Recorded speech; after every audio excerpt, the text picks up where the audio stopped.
Assalamualaikum warahmatullahi wabarakatuh. Hi everyone, we are from Group 4. Here we would give a speech on the topic of sexual harassment. Before starting, let me introduce the member of group. My name is Khoirunnisa as the first speaker, Meisya as the second speaker, Kharisma Dewi as the third speaker, Meilani as the fourth speaker, and closed by Helma Novira as the fifth speaker. Ladies and gentlemen, lately we have seen a lot of incidents of sexual harassment. Do you know sexual harassment? Sexual harassment is a part of the rape. Sexual harassment includes behaviors such as unwanted sexual advance, asking for something in exchange for sexual activity, and other unwanted sexual behavior. Why do we want to discuss the topic of sexual harassment? The Ministry of Women's Empowerment and Child Protection note that sexual violence in which there was sexual harassment of children and women reached the highest number in 2020, which was around 719 cases. There are still many people who are not aware of how evil the perpetrators of sexual harassment are. Miraculously, the culprit is actually glorified. There are even television stations that invite the perpetrators to increase their ratings. The broadcasting task should be educating the public. In addition, it is difficult for victims of sexual harassment to speak up. They don't dare to speak up because they think that it is their disgrace and think that the disgrace is not worthy to be exposed. Indonesia is predominantly religious. When we get arbitrary treatment, there are still many people who say, just be petty and introspect, or if the case happens to women, many people still focus on women. Your clothes are open, or are you teasing the perpetrator? I don't understand why there are still many people who corner the victim. Whereas in religion alone, sexual harassment is a sin. Someone who is not religious will say that it is a crazy act, has no conscience. It's not apple to apple if people want to compare the sins of the victim with the perpetrator. It's clear that the perpetrator did something wrong. When the victim speaks up, there are still many people who accuse and even consider the victim to be an attention seeker, a spreader of hoax news because there is not enough evidence. In fact, not a few of them have even resulted in a back reporting by the perpetrator to the victim on charge of defamation or legal entanglement of the ITE law. Where is your empathy for the victim? The first and basic attitude should be to empathize with the victim. The victim even had to muster up the mental and courage that they finally decide to speak up. The victim must remember the incident of sexual harassment, imagine the actions and face of the perpetrator, must endure the gossip of people. Even if the victim is lying, that's okay. At least we have empathy. What is wrong?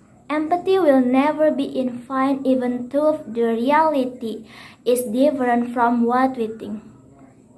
I love it when victims of sexual harassment want to speak up because they feel it's the right thing to do.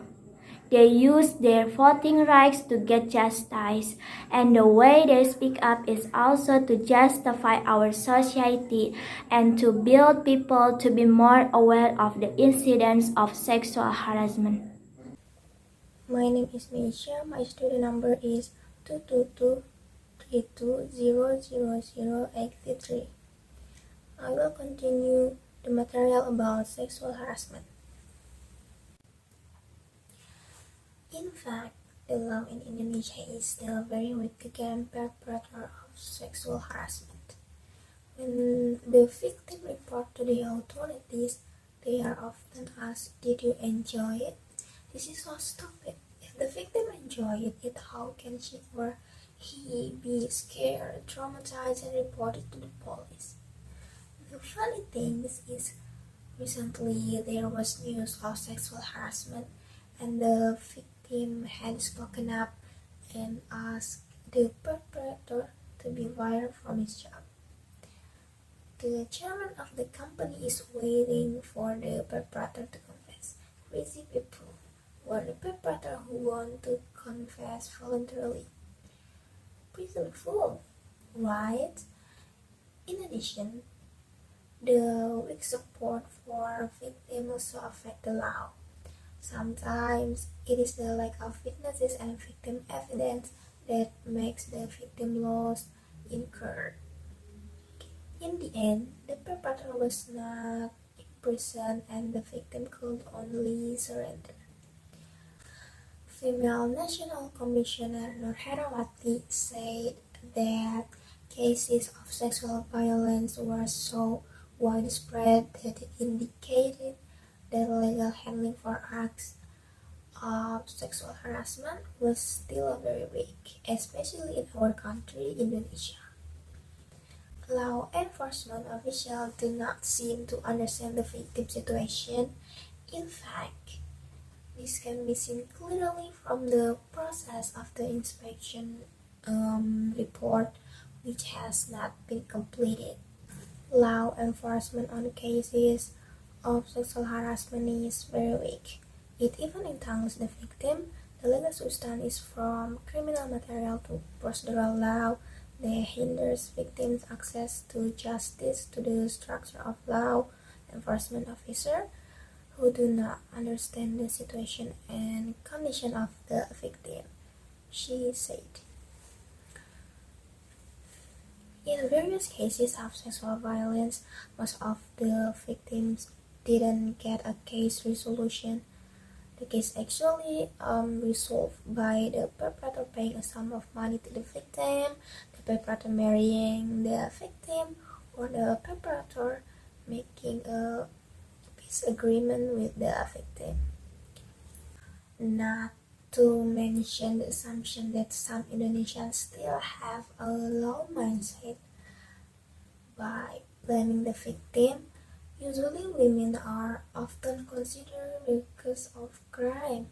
For example, because of the way they dress, body language that is considered tempting, or because of their presence at a certain time and location. The community also often blames women for not fighting back, being easily persuaded by the perpetrators, and even having the assumption that women enjoy what the perpetrators do. The majority of the community also believe that if the perpetrator is willing to marry the victim, the punishment for the perpetrator can be reduced. This consideration was even adopted in the judge's decisions. In judicial examination, it is not uncommon for women to face demeaning questions and fail to explore psychological and social impact. My name is Kharisma Dewi with the student number is 222320039. I will continue to explain the main problem of sexual harassment. Sexual harassment of women should not be tolerated. Sexual harassment is a violation of morals and laws, as well as physical and psychological harm. There are several types of sexual harassment, such as the first one is sexual comments about your body. The second is sexual intimidation, including threats or attempted rape. The third is sexual harassment, which can be through physical or non-physical touch. The fourth is sexual exploitation. The next is sexual dirty jokes. And then spreading rumors about other people's sexual activities. The next is issuing inappropriate mentions or jokes. And the last one is catcalling, namely by attacking the sexual attributes of the victim through whistling, stares, etc. Those who have been victims and did not receive complete psychological treatment have the potential to become perpetrators of sexual harassment in the future. Families must be the main fortress to protect children from becoming victims or perpetrators of sexual abuse. The main characteristic of victims of sexual harassment is behavior change. However, change in behavior in child victims often go unnoticed by parents. This behavioral change, among others, the child becomes loner, quiet, don't want to eat, unwilling or afraid to be approached by usually familiar people, and the last one is for no apparent reason, and many more. Even worse than sexual harassment is sexual assault. This can be triggered by several factors experienced by the subject, such as the negligence factor of parents who do not pay attention to the growth and development and association of their children, which makes their children victims of sexual violence. And then, the factors of low morality and mentality of the perpetrators. And the next is economic factors. Economic factors make it easy for perpetrators to smooth out their plans by giving lure to victims.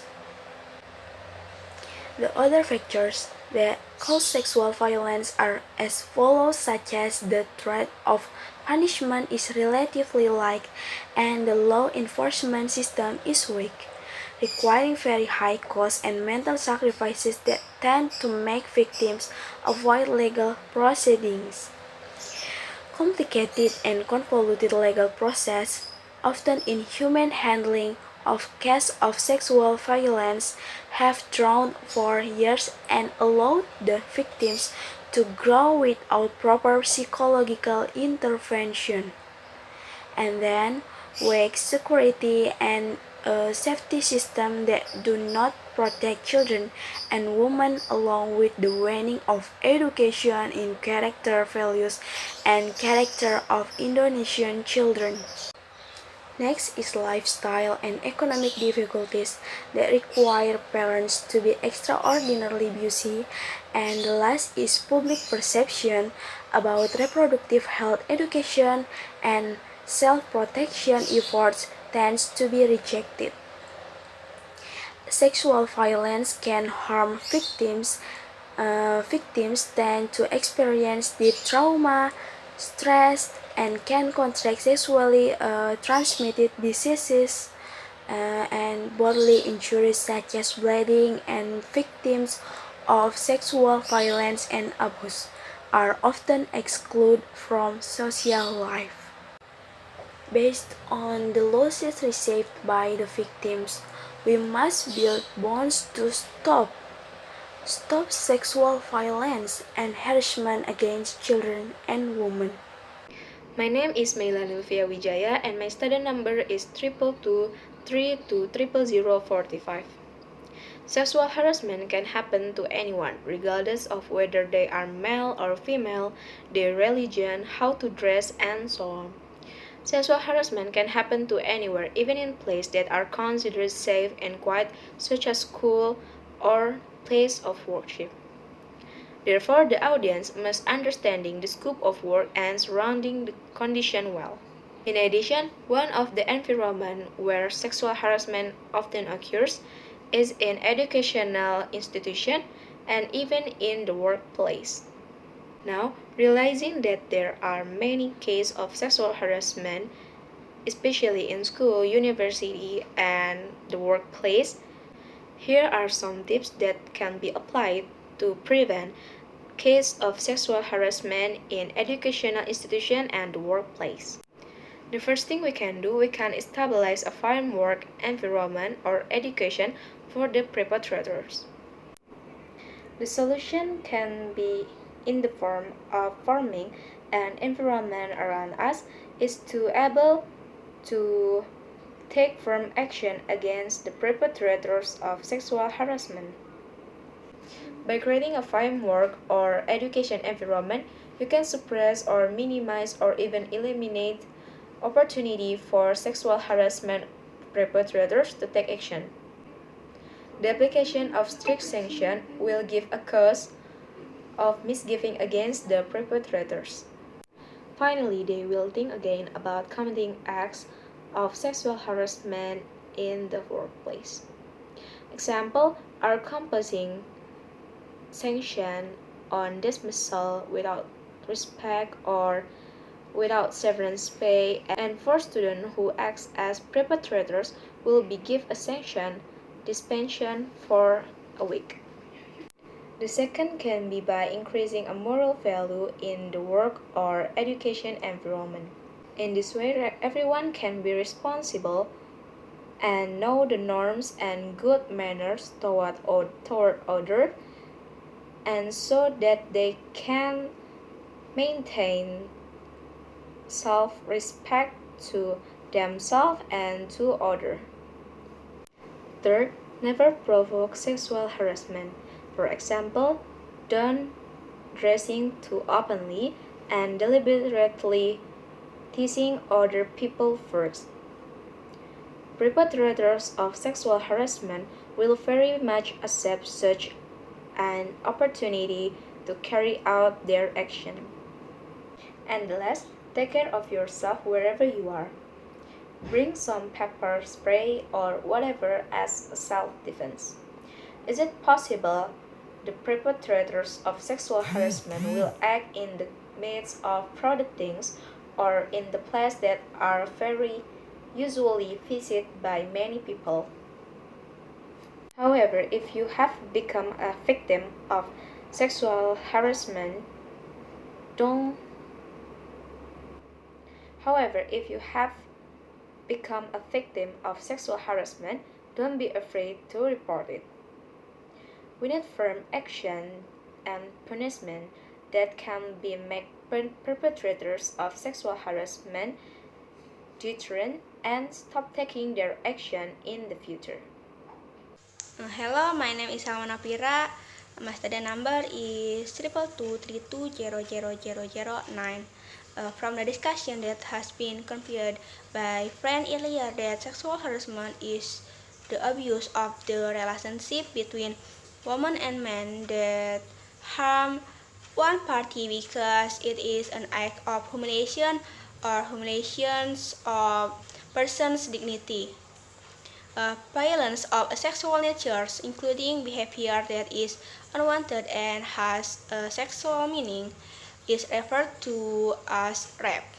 Sex crimes do not appear suddenly, but through a process of harassment that is usually considered normal.